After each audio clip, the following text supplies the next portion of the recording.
ಶ್ರೀ ಗುರುಭ್ಯೋ ನಮಃ.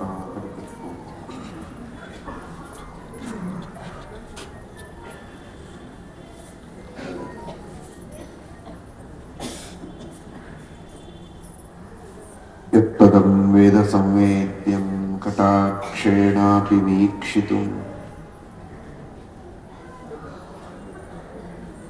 ನ ಕ್ಷಮಂತೆ ವಿಮತಯಸ್ತಮುಪಾಸೇ ಶ್ರೇಯಃ ಪತಿಂ. ಮಯಿ ಸ್ಥಿತೋ ಮದಂಗೇಷು ಸ್ವತಂತ್ರೋ ವ್ಯಾಪ್ತವಾನ್ ಹರಿಃ ಸ ವಿಷ್ಣುಶ್ಚಾಸ್ವತಂತ್ರಂ ಮಾಂ ಸ್ವೇಚ್ಛಯಾ ವರ್ತಯತ್ಯಜಃ. ಸ್ವಾತ್ಮನಸ್ತಸ್ಯ ಪೂಜಾಸ್ಯುಃ ಮನೋವಾಕ್ಕಾಯವೃತ್ತಯಃ. ಮಮೈತಾಃ ಇತಿ ಕರ್ತಾರಂ ಉದ್ದೇಶ್ಯಂ ಚ ಹರಿಂ ಸ್ಮರೇತ್. ಧರ್ಮ ವಿಜ್ಞಾನ ವೈರಾಗ್ಯ ಪರಮೈಶ್ವರ್ಯಶಾಲಿನಃ ಆನಂದತೀರ್ಥ ಭಗವತ್ಪಾದಾನ್ ವಂದೇ ನಿರಂತರಂ. ಆನಂದತೀರ್ಥೋಪದಿಷ್ಟೋ ನಿಧಿರ್ನಾರಾಯಣಃ ಕ್ವಯಃ ಪ್ರದರ್ಶಿತೋ ಯೇನ ಸಮ್ಯಕ್ ಜಯತೀರ್ಥಂ ತಮಾಶ್ರಯೇ. ನೌಮಿನ್ ನ್ಯಾಯಸುಧಾದಿಕೃಜ್ಜಯಮುನೀನ್ ಶ್ರೀಪಾದರಟ್ಸನ್ಮಣೀನ್ ವ್ಯಾಸಾರ್ಯಾನ್ ವಿವಿಧಾಗಮಾಪ್ತಿವಿಹರಾನ್ ಶ್ರೀವಾದಿರಾಜಾನಪಿ ವಂದೇ ಹಂಸವರಾನ್ ರಘುತ್ತಮಗುರೂನ್ ವೈದಗ್ಧ್ಯವರಾನ್ ನಿಧೀನ್. ಶ್ರೀ ಸತ್ಯವ್ರತ ರಾಘವೇಂದ್ರ ಮಣಿಪಾನ್ ಸದ್ಬೋಧ ಸಧ್ಯಾನಪಾನ್. ಸತ್ಯಾಭಿಜ್ಞ ಕರಾಬ್ಜೋತ್ಥಾನ್ ಪಂಚಾಶತ್ ವರ್ಷ ಪೂಜಕಾನ್ ಸತ್ಯಪ್ರಮೋದ ತೀರ್ಥಾರ್ಯಾನ್ ನೌಮಿನ್ ನ್ಯಾಯ ಸುಧಾರತಾನ್.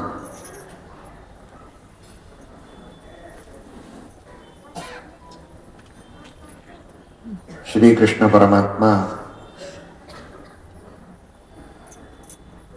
ಕೃಷ್ಣ ಹೇಳ್ತಾನೆ, ಯತ್ತದಗ್ರೇ ವಿಷಮಿವ ಪರಿಣಾಮೇ ಅಮೃತೋಪಮಂ ತತ್ ಸುಖಂ ಸಾತ್ವಿಕಂ ಪ್ರೋಕ್ತಂ ಆತ್ಮಬುದ್ಧಿ ಪ್ರಸಾದಜಂ.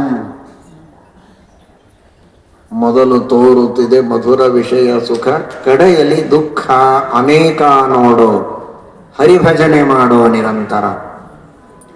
ಮೊದಲು ಸುಖ ಆಗ್ತದೆ ಅಂತ ಅಧರ್ಮದ ಮಾರ್ಗಕ್ಕೆ ಅನ್ಯಾಯದ ಮಾರ್ಗಕ್ಕೆ ನಾವು ಹೋಗಬಾರದು, ಅಥವಾ ಕೇವಲ ವಿಷಯ ಭೋಗಗಳಲ್ಲಿ ಆಸಕ್ತರಾಗಬಾರದು. ಈಗ ಸುಖ ಅನ್ನಿಸ್ತದೆ, ಅಭ್ಯಾಸ ಮಾಡಬೇಕು ಅಂದ್ರೆ ಮಕ್ಕಳಿಗೆ ಬೇಜಾರು, ಆಟ ಆಡಬೇಕು ಅಂದ್ರೆ ಆನಂದವಾಗ್ತದೆ ಅಂತ ಹೇಳಿ ಆಟ ಆಡಿದರೆ, ಚೆನ್ನಾಗಿ ಅಭ್ಯಾಸ ಮಾಡದಿದ್ದರೆ, ಓದದೆ ಕಲಿಯದೆ ದಡ್ಡನಾಗಿ ಉದ್ಯೋಗವನ್ನು ಮಾಡಲಿಕ್ಕಾಗದೆ ತಂದೆ ತಾಯಿಗಳು ನೋಡಿಕೊಳ್ಳುವವರು ಇಲ್ಲ ಅನ್ನುವ ಸ್ಥಿತಿಯಲ್ಲಿ ಉಪವಾಸ ಇರುವ ಪ್ರಸಂಗ, ಭಿಕ್ಷೆ ಬೇಡುವ ಪ್ರಸಂಗ ಬಂದಿತ್ತು. ಮೊದಲು ತೋರುತ್ತದೆ ಮಧುರ ವಿಷಯ ಸುಖ, ಆದರೆ ಕೊನೆಗೆ ದುಃಖ ಪಡಬೇಕು. ಹಾಗೆ ಅಧ್ಯಾತ್ಮ ಮಾರ್ಗದಲ್ಲಿಯೂ ಕೂಡ ಸಾಂಸಾರಿಕ ವಿಷಯಗಳಲ್ಲಿ ಆಸಕ್ತನಾಗಿ ಸುಖವನ್ನು ಪಡ್ತಾ ಇದ್ರೆ ಈಗ ಆನಂದ ಇರುತ್ತದೆ, ಆದರೆ ಮುಂದೆ ತಾನು ಧರ್ಮವನ್ನ ಮಾಡದೆ ಪುಣ್ಯವನ್ನ ಸಂಪಾದನೆ ಮಾಡುವ ಶಕ್ತಿ ಇದ್ದಾಗ, ದೇಹ ಇಂದ್ರಿಯಗಳು ಗಟ್ಟಿ ಇದ್ದಾಗ ಸಾಧನೆಯನ್ನ ಮಾಡೋದಿಲ್ಲ. ಆಮೇಲೆ ವಿವೇಕ ಬರುತ್ತೆ, ಸಜ್ಜನರ ಸಹವಾಸದಿಂದ ಪ್ರವಚನ ಕೇಳಿ ಪುರಾಣ ಕೇಳಿ, ಆದರೆ ಶಕ್ತಿ ಇರೋದಿಲ್ಲ. ಮಾಡಬೇಕು ಅಂದ್ರೆ, ಮಾಡಬೇಕು ಅಂತ ಮನಸ್ಸು ಬಂದಾಗ ಶಕ್ತಿ ಇರೋದಿಲ್ಲ. ಯಾವತ್ ಸ್ವಾಸ್ಥ್ಯಂ ಶರೀರೇಶು ಯಾವಚ್ಚೇಂದ್ರಿಯ ಶಕ್ತತಾ. ಶರೀರದಲ್ಲಿ ಆರೋಗ್ಯ ಇರುವಾಗ, ಇಂದ್ರಿಯಗಳಲ್ಲಿ ಶಕ್ತಿ ಇರುವಾಗ ಸಾಧನೆಯನ್ನು ಮಾಡಬೇಕು. ಅದು ಬಿಟ್ಟು ಮೊದಲು ಕೇವಲ ಸುಖವನ್ನ ಭೋಗ ಮಾಡಿ ಮುಂದೆ ನೋಡೋಣ ಅಂದ್ರೆ ಸಾಧನೆ ಮಾಡ್ಲಿಕ್ಕಾಗುವುದಿಲ್ಲ. ಆ ದೃಷ್ಟಿಯಲ್ಲಿ ಎತ್ತದಗ್ರೇ ವಿಷಮಿವ, ಮೊದಲು ವಿಷ ಅಂತನಿಸುವಂತೆ ಕಷ್ಟ ಅಂತನಿಸುವಂತೆ ಇರುತ್ತೆ. ಆದರೂ ಕೂಡ ಕಷ್ಟಪಡಬೇಕು, ಸಾಧನೆ ಮಾಡಬೇಕು. ವ್ರತ ನಿಯಮ ಉಪವಾಸ ದಾನ ಧರ್ಮ ಇವುಗಳನ್ನೆಲ್ಲ ಮಾಡುವುದು ಕಷ್ಟ ಅಂತನಿಸಿದರು ಮಾಡಬೇಕು. ಮಾಡಿದರೆ ಅದರಿಂದ ಮುಂದೆ ಬೇಕಾದಷ್ಟು ಸುಖವನ್ನು ಅನುಭವಿಸ್ತಾನೆ. ಇವತ್ತು ಚೆನ್ನಾಗಿ ಹೊಟ್ಟೆತುಂಬ ಊಟ ಮಾಡ್ತಾ ಇದ್ದಾನೆ ಅಂದ್ರೆ ಜನ್ಮಾಂತರದಲ್ಲಿ ಅನ್ನದಾನ ಮಾಡಿದ್ದಾನೆ ಅಂತ ಅರ್ಥ. ಆಗ ಕಷ್ಟ ಆಗಿತ್ತು ಅವನಿಗೆ. ಅಡಿಗೆ ಮಾಡಬೇಕು, ಬಂದವರಿಗೆಲ್ಲ ಬಡಿಸ್ಬೇಕು, ಎಜ್ಜಲುಗಮ್ಮ ಮಾಡಬೇಕು, ಮತ್ತೆ ಜನ ಬರೋದು, ಅನ್ನದಾನ ಬಹಳ ಕಷ್ಟ ಅಂತ ಅನಿಸುತ್ತೆ. ಆದರೆ ಅದರ ಫಲ ತಾನು ಹೆಂಡತಿ ಮಕ್ಕಳು ಎಲ್ಲರ ಜೊತೆಗೆ ಬಂಧು ಬಳಗದ ಜೊತೆಗೆ ಆನಂದವಾಗಿ ಊಟ ಮಾಡ್ತಾ ಇರ್ತಾನಲ್ಲ, ಅದು ಅದರ ಫಲ. ಇದು ತಾತ್ಕಾಲಿಕವಾದ ಫಲ. ಮಹಾಫಲ ಅದು ಭಗವಂತನ ಜ್ಞಾನವೇ. ಆದರೆ ಉದಾಹರಣೆಗೆ ಹೇಳೋದು ಅಂದ್ರೆ, ಕೊಡುವಾಗ ನಾನು ಕೊಡಬೇಕಲ್ಲ, ಹಣ ಖರ್ಚಾಗ್ತದಲ್ಲ ಅಂತ ಅನಿಸತ್ತೆ, ಅಥವಾ ದೇಹಕ್ಕೆ ಶ್ರಮವಾಗ್ತದಲ್ಲ ಅಂತ ಅನಿಸತ್ತೆ. ಆದರೆ ಮುಂದೆ ಅದರ ಮಹಾಫಲವನ್ನು ಅನುಭವಿಸ್ತಾರೆ. ಈ ರೀತಿ ಯತ್ತದಗ್ರೇ ವಿಷಮಿವ ಪರಿಣಾಮೇ ಅಮೃತೋಪಮಂ ತತ್ಸುಖಂ ಸಾತ್ವಿಕಂ ಪ್ರೋಕ್ತಂ ಆತ್ಮಬುದ್ಧಿ ಪ್ರಸಾದಚ.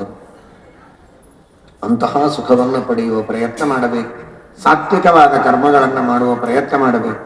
ದೇವರನ್ನು ಧರ್ಮವನ್ನು ತಿಳಿಯುವಂತಹ ಸಾತ್ವಿಕವಾದ ಬುದ್ಧಿಯನ್ನು ಪಡೆದುಕೊಳ್ಳುವ ಪ್ರಯತ್ನವನ್ನು ಮಾಡಬೇಕು. ಹೀಗೆ ಕೃಷ್ಣ ಪರಮಾತ್ಮ ಉಪದೇಶವನ್ನು ಮಾಡುತ್ತಾನೆ. ಶ್ರೀಕೃಷ್ಣ ಸಮಗ್ರವಾದ ಗೀತೆಯ ಸಾರವನ್ನು 2 ಶ್ಲೋಕಗಳಲ್ಲಿ ಅರ್ಜುನನಿಗೆ ಹೇಳುತ್ತಾನೆ.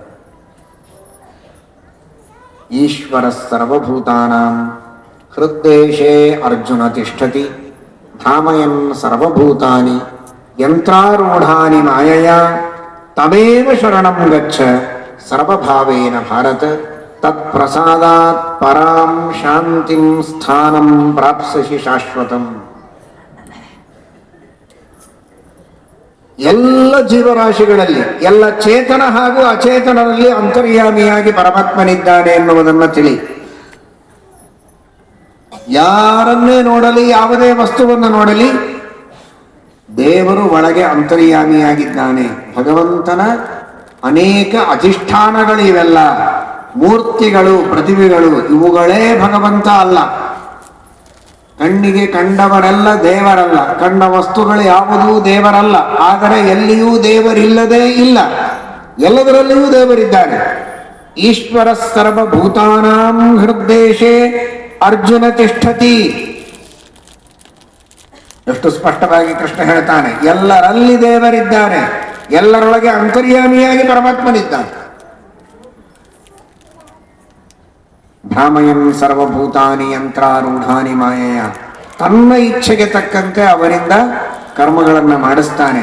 ಮೊನ್ನೆ ತಿಳಿದಿದ್ದೀರಿ, ಯಂತ್ರಾರೂಢಾನಿ, ಅದ್ಭುತವಾದ ಈ ಶರೀರವೆಂಬ ಯಂತ್ರದಲ್ಲಿ ಕೂಡಿಸಿ ಆ ಜೀವರಿಂದ ನಾನಾ ವಿಧವಾದ ಕರ್ಮಗಳನ್ನು ಮಾಡಿಸ್ತಾರೆ. ಎಂತಹ ಕಾರುಣ್ಯ ಪರಮಾತ್ಮನು. ಸ್ವವಂದನಂ ಯಥಾ ಪಿತ್ರ ಕಾರಿತಂ ಶಿಶು ಕರ್ತೃಕಂ ಏವಂ ಪೂಜಾ ವಿಷ್ಣುಧೀನಾ ಭವೇತ್ ಜೀವ ಕೃತೇತ್ಯಪಿ. ಈ ತರಹ ಯಾರು ಮಾಡುತ್ತಾರೆ? ಸುಮ್ಮನೆ ಕುಳಿತಿದ್ದಾನೆ ಒಬ್ಬ,